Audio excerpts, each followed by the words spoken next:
क्या एक health care BPO company 1500 crore का एबिटडा बना सकती है?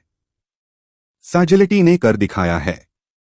बिजनेस मॉडल विशेषता साजिलिटी एक BPMO business process management outsourcing company है जो विशेष रूप से हेल्थ केयर इंडस्ट्री के लिए सेवाएं देती है। सेवाएं यह बीमा कंपनियों और अस्पतालों के लिए नॉन क्रिटिकल काम जैसे ग्राहक सेवा, क्लेम प्रोसेसिंग और पेमेंट हैंडल करती है। ग्राहक आधार कस्टमर बेस पेयर्स और प्रोवाइडर्स 89% रेवेन्यू बीमा कंपनियों पेयर्स से आता है। 11% रेवेन्यू हेल्थ केयर प्रोवाइडर्स जैसे अस्पताल से आता है। क्लाइंट कंसंट्रेशन टॉप 10% क्लाइंट्स से कंपनी को 90% से ज्यादा रेवेन्यू आता है, यानी क्लाइंट कंसंट्रेशन रिस्क काफी अधिक है।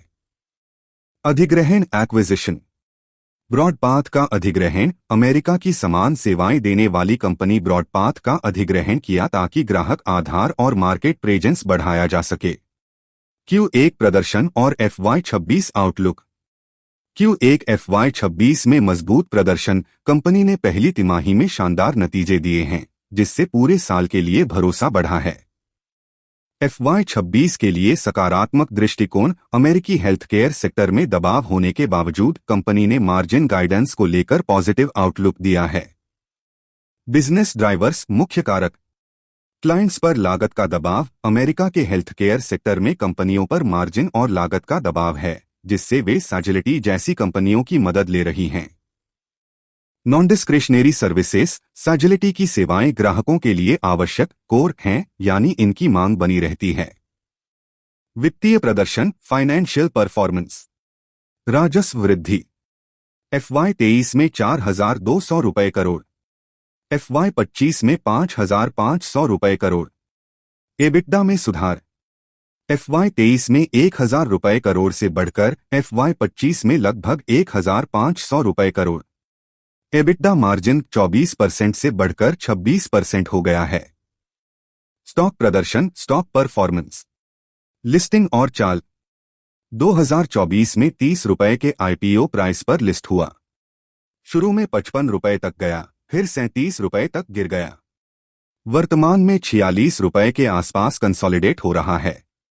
गिरावट के कारण प्रमोटर की हिस्सेदारी बेचने OFS और ब्लॉक डील्स की वजह से प्रेशर आया।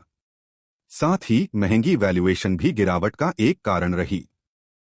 बिजनेस मॉडल की खासियत IT सर्विस कंपनियों से अलग मॉडल साजिलिटी तकनीक ऑटोमेशन एनालिटिक्स और AI को सीधे क्लाइंट के ऑपरेशंस में लागू करती है। दोनों को फायदा क्लाइंट्स की लागत घटती है और साजिलिटी उस बचत का एक हिस्सा खुद रखती है, जिससे उसका मार्जिन बेहतर होता है। AI का रोल AI अपनाने की शुरुआत साजिलिटी ने कई AI यूज केस लागू किए हैं और आगे भी इन्हें बढ़ाने की योजना है। लक्ष्य ऑपरेशंस की लागत कम करना, रेवेन्यू बढ़ाना नहीं। कंपनी को फायदा लागत में कटौती से क्लाइंट का खर्च घटता है और साजिलिटी अपने मार्जिन सुधारने के लिए उस सेविंग का हिस्सा लेती है। भविष्य की योजनाएं future outlook revenue growth management का लक्ष्य है कि FY26 में company double digit revenue growth हासिल करे, यानी 10% से अधिक। एबिटडा मार्जिन गाइडेंस कंपनी ने FY26 के लिए एबिटडा मार्जिन 25% से 27% के बीच रहने का अनुमान जताया है। ग्रोथ स्ट्रैटेजी ऑर्गेनिक ग्रोथ अपने मौजूदा बिजनेस को बढ़ाकर, अधिग्रहण एक्विजिशंस के माध्यम से विस्तार, आर्टिफिशियल इंटेलिजेंस AI को ऑपरेशंस में लागू करके एफिशिएंसी और मार्जिन बढ़ाना। प्रमुख जोखिम की रिस्क्स उच्च attrition rate high attrition rate company में कर्मचारी छोड़ने की दर 27% से अधिक है, जो टैलेंट रिटेंशन के लिए चिंता का विषय है। कस्टमर कॉन्सेंट्रेशन कंपनी की बड़ी कमाई कुछ ही चुनिंदा ग्राहकों से आती है।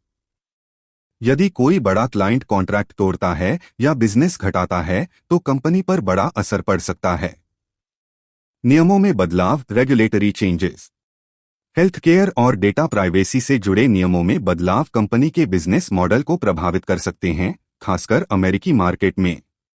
तेज प्रतिस्पर्धा हाई कंपटीशन यह इंडस्ट्री पहले से ही बहुत प्रतिस्पर्धी है, जिससे प्राइसिंग प्रेशर और क्लाइंट रिटेंशन में चुनौतियां बनी रहती हैं। प्रमोटर की हिस्सेदारी में बिकवाली, प्रमोटर सेलिंग। प्रमोटर द्वारा हिस्सेदारी बेचने की संभावना बनी हुई है, जिससे स्टॉक पर नेगेटिव दबाव, ओवरहैंग बना रह सकता है। डिस्क्लेमर: यह वीडियो केवल शैक्षणिक और जानकारी के उद्देश्य से है। यह किसी भी प्रकार की निवेश सलाह नहीं है।